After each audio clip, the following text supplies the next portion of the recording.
Well, AMD's new Radeon 5500 7nm GPU is starting to show up, and the MSI Alpha 15 is the first to receive it. Now, the 5500 sort of fits between NVIDIA's GTX 1650 and the 1660 Ti, which means you'll be finding it in more affordable entry-level to mid-range gaming laptops like the Alpha 15 moving forward. But at the moment, the Alpha 15 comes in several different configs depending on what region you're in. So in the US, for $1,000, the Alpha 15 comes with the AMD 3750H, Radeon 5500M, 16 gigs of RAM, a 512 gig NVMe SSD, and a 144 Hz FreeSync display. I've got the Canadian model here, which is almost identical, except mine has a 120 Hz display instead.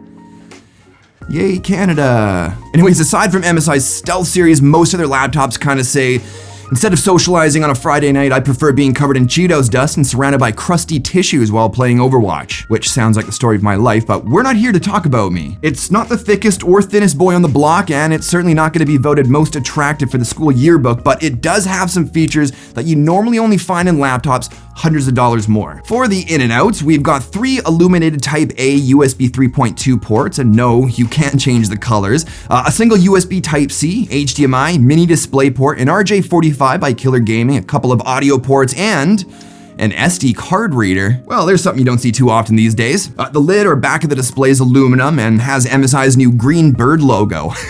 I think it's supposed to be a Thunderbird, I don't know. The hinges are stiff, so you'll need 2 hands to open it, but testing the display itself kind of revealed to me some of the cost cutting.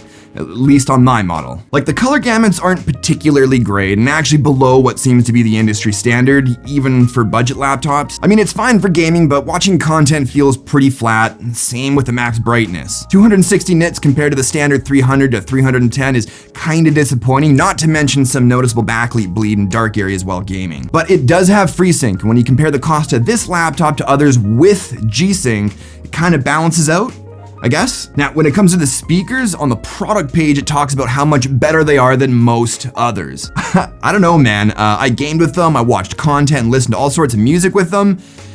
They sound terrible. They're pretty bad. The keyboard's pretty sweet. The deck's plastic and has a little bit of flex to it.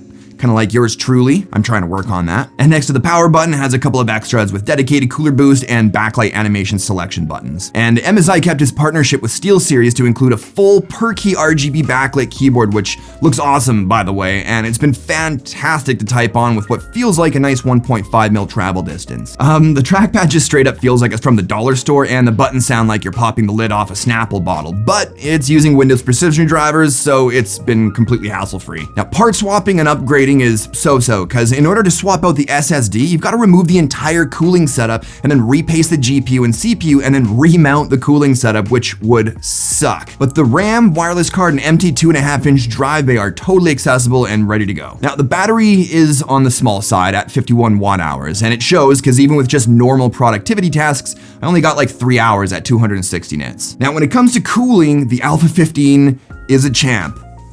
While gaming, stress testing's another story. So for example, with cooler boost off, the CPU clocked an average 3.5 to 3.6 gigahertz on all cores at 77.3 degrees Celsius, and the GPU at 72.4 degrees with fan noise around 55 decibels, which is still pretty decent. With cooler boost on and fan noise only up 2 decibels, we're still getting the same clock speeds with maybe a difference of 10 megahertz and only a 1 to 2 degree difference in temps. But when gaming with cooler boost on, I saw a consistent 5-degree drop on the CPU and up to 10-degree drop on the GPU, which allowed the Alpha 15 to stretch its tiny but capable legs, giving me well above 60 FPS in most games with low to high settings. So with all that being said, the Alpha 15 is a capable budget-friendly gaming laptop for $1,000 with some features you'd normally find on much more expensive machines.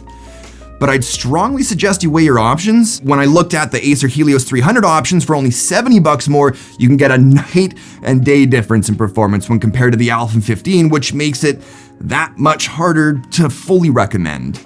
Anyways, I'll leave it up to you, but I think that does it for this one. If you enjoyed the video and want to show me some love, hit that like button, subscribe if you're new to my stuff, and don't forget to follow me on Instagram to see what I'm up to next. But thanks, as always, for watching, and I'll talk to y'all in the next one. Cheers.